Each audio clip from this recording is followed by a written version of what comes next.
Halo sahabat bonsai dimanapun kalian berada, kembali lagi di Bonsai Elemen bersama saya Donawayan. Ya, dalam episode kali ini saya ingin melakukan bagaimana cara pruning atau trimming atau bahkan thinning dalam sebuah pohon berjenis cemara atau juniperus yang kebetulan kali ini adalah jenisnya sinensis atau Juniperus sinensis. Konsep ini masih sama di jalur saya, yaitu Ishizuki ya. Jadi pohon ini sudah saya buat sekitar kurang lebih 4 tahun yang lalu ya. Pada saat penanaman saya hanya melakukan pengarahan cabang dan saya sudah melakukan perantingan. Artinya sudah mengarahkan perantingan-perantingan dengan pola-pola yang saya inginkan. Itu sekitar kurang lebih setahun yang lalu ya. Jadi ini adalah tahapan ketiga ketika mulai ranting itu atau pucuk itu memecah, membuat 2 atau 3 pucuk lagi. Jadi kita harus melakukan wiring lagi. Kebetulan yang ini kawatnya sudah masuk, jadi saya akan melakukan unwiring atau membuka kawatnya dan rewiring atau melakukan pengawatan kembali. Dalam bonsai cemara berbeda dengan pohon yang lain berjenis tropis. Saat melakukan trimming atau pruning, mereka hanya melakukan pemotongan-pemotongan agar tercipta awan-awan yang kelihatan dinamis.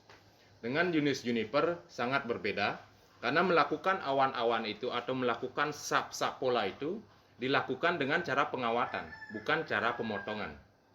Oke, ikuti terus episode kali ini. Tetap bersama saya, Donawayan.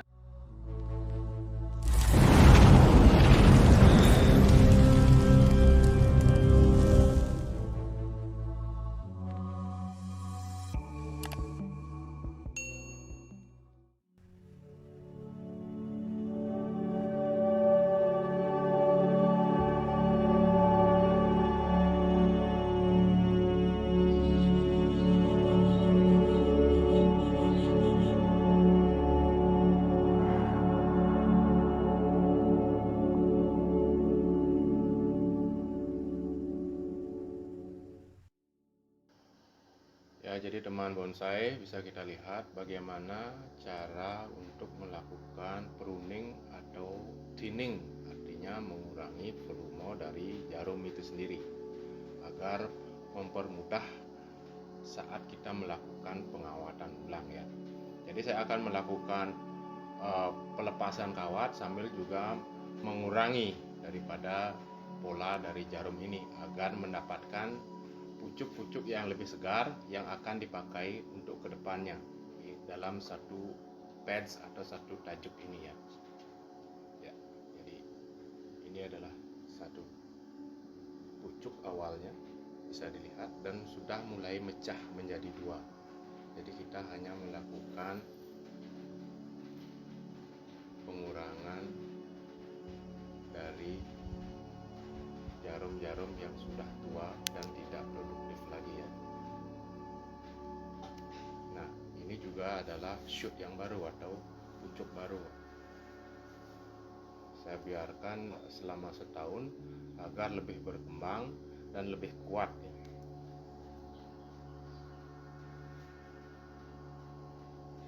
Jadi dengan melakukan pengurangan ini, jarum-jarum yang tua ini maka akan memfokuskan daripada energi pucuk yang kuat atau yang segar ya, agar mendapatkan pola kedepannya lebih rapat dan lebih matang.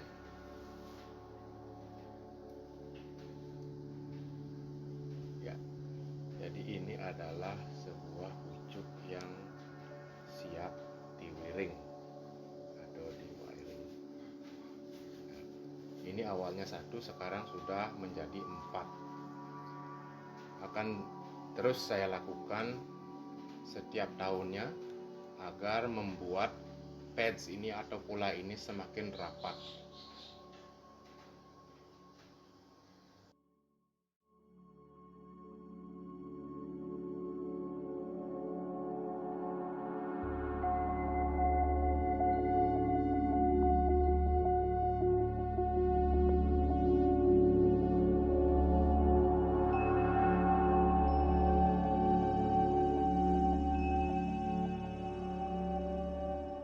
Oke Oke sahabat bonsai ya, jadi saya sudah membuka kawat dari bagian bawah ya. Jadi bisa dilihat bahwa kawat yang saya gunakan dulu untuk mewiring cabang-cabang ini sudah tidak bisa lagi mensupport daripada si cabang ini. Karena apa? Karena dulu cabang ini memang sangat kecil atau masih kecil. Saya menggunakan kawat ukuran 2 ataupun 1,5 mm di bagian sini. Tapi sudah tidak bisa mensupportnya lagi, maka cabang-cabang ini akan kelihatan jatuh. Jadi untuk kedepannya saya akan menambah ukuran kawatnya mungkin 3 atau 4 mm agar bisa menahan pola-pola ini tetap terkonsep dan kelihatan dinamis. Saya akan melanjutkan pembukaan kawat ke pohon yang di atas. Oke, kita lanjut ya. Oke sahabat bonsai, kembali lagi, ini adalah hari kedua ya. Kemarin 1 hari full saya membuka kawatnya, baik dari cabang besar, kecil, bahkan dari perantingannya semua saya buka total. Karena kawat-kawat sudah mulai masuk dan tidak bagus untuk pertumbuhan pohon ke depan ya. Jadi sekarang hari ini saya akan mulai mengawat ulang. Tapi untuk kali ini kawatnya sudah mulai sedikit karena ada cabang-cabang yang sudah mulai diam karena pengawatan yang kemarin itu. Jadi saya akan melakukan perantingan sekaligus membuang beberapa pucuk agar lebih membuka ruang dan mendapatkan penyinaran dalam fotosintesisnya. Oke, lanjut. Oke sahabat bonsai, saya akan mulai melakukan pengawatan dengan menggunakan kawat hitam. Kenapa kawat hitam? Karena untuk jenis juniper sendiri memerlukan cukup banyak pengawatan, bahkan bisa dibilang full pengawatan untuk menciptakan sap-sap atau dimensi tertentu sesuai konsep yang kita inginkan. Jadi menggunakan kawat hitam dapat menipu visual agar tidak mencolok warna kawatnya dan mendominasi dari setiap gerak percabangan itu sendiri ya. Jadi bisa dilihat pada ujung pucuk saya melakukan loop atau lingkaran bertujuan untuk mengangkat pucuk ini agar mendapatkan fotosintesis dari semua ujung-ujung jarum ini.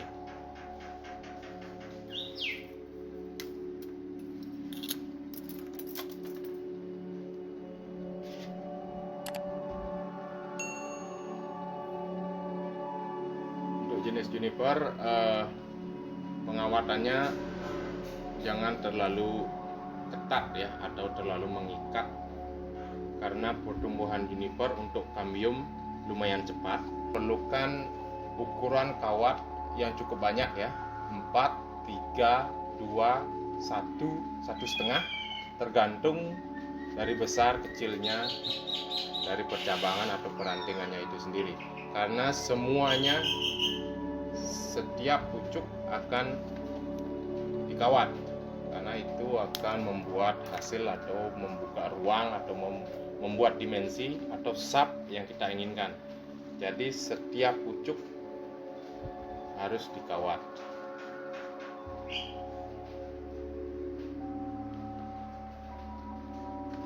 Nah, kurang lebih seperti ini. Oke, ikuti terus bagaimana proses pengawatan dan membuat perantingan bonsai ini.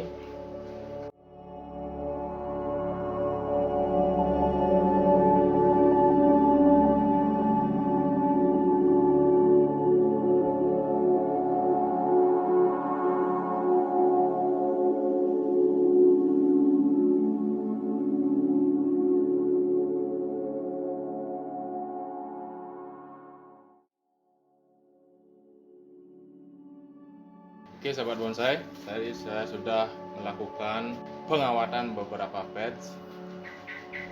Jadi bisa dilihat bagaimana saya menyusun daripada pucuk-pucuk itu agar menyerupai awan-awan pada pohon tropis ya. Seperti saya bilang sebelumnya, membuat awan-awan dengan cara wiring. Ya, jadi seperti itu agar terlihat lebih jelas. buat kalian yang ingin mencoba jenis juniper atau cemara sinensis. Tujuan dari pengawatan ini agar lebih membuka pola atau sapnya dan membuka ruang yang kedepannya akan lebih mematangkan daripada percabangan itu sendiri ya. Ya, jadi kurang lebih seperti ini. Kerapian dalam pengawatan jenis juniper atau cemara juga sangat penting, karena semua baik dari pucuk, ranting, anak cabang atau batang utamanya itu hampir semua melewati proses pengawatan. Jadi kalau pengawatannya berantakan akan kelihatan kurang enak ya, atau kurang rapi. Oke, saya akan lanjut melakukan pengawatan.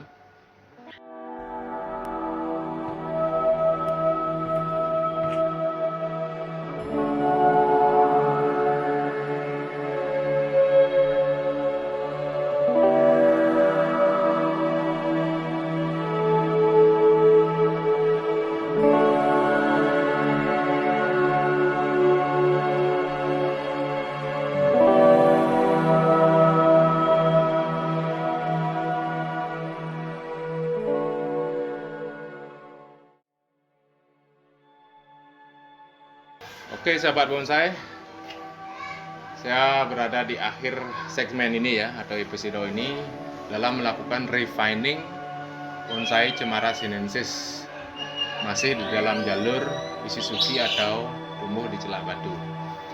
Saya melakukan proses ini selama 3 hari, mulai dari pembuka kawat dan mulai melakukan pruning, bahkan sampai ke wiringnya lagi ya, artinya mengawat ulang. Melakukan proses ini selama 3 hari. Kenapa selama itu? Ya, jadi dalam menggunakan atau melakukan pruning jenis cemara sinensis dan melakukan pengawatan juga memang memerlukan waktu yang lebih lama, karena berbeda dengan pohon-pohon tropis lainnya. Kita hanya melakukan gunting, penguntingan, membuang daun dan sebagainya, kemudian melakukan pengawatan, akan lebih mudah. Tapi untuk jenis cemara, menyelamatkan setiap pucuk itu yang membuat, artinya memakan waktu lebih lama ya. Karena kita betul-betul menggunakan setiap pucuk itu semaksimal mungkin. Karena begitu kita memotong, mereka tidak tumbuh lagi. Jadi sangat berhati-hati, karena keterbatasan pucuk juga, dari kerapatannya juga kita mengaturnya itu sedemikian rupa agar mendapatkan hasil yang maksimal tahun demi tahun ya. Jadi setelah ini saya harus meneduhkan pohon ini kurang lebih 4-7 hari dalam posisi teduh, karena bekas-bekas potongan itu kita langsung jemur biasanya akan kebakar atau kelihatan agak kecoklatan karena terpapar sinar matahari langsung. Jadi sekiranya selama 7 hari itu kita teduhkan, dispray dengan menggunakan B1 agar menyembuhkan daripada luka-luka bekas bukaan kawat kemarin atau bekas potongan-potongan kecil itu ya. Setelah itu baru kita bisa langsung tempatkan ke sinar matahari yang biasa, yang terik. Jadi untuk estimasi kedepannya saya akan tetap melakukan pruning setiap tahunnya, hanya melakukan potongan-potongan kecil hanya menggunakan gunting. Wiring ini akan bertahan mungkin kurang lebih selama 3 tahun sampai kembali dia mencengkram dari kambium itu sendiri. Untuk jenis ini memang agak lambat, tapi sangat detail. Kalian bisa saksikan yang tadi itu ya. Oke, sekian dulu segmen hari ini dalam episode kali ini.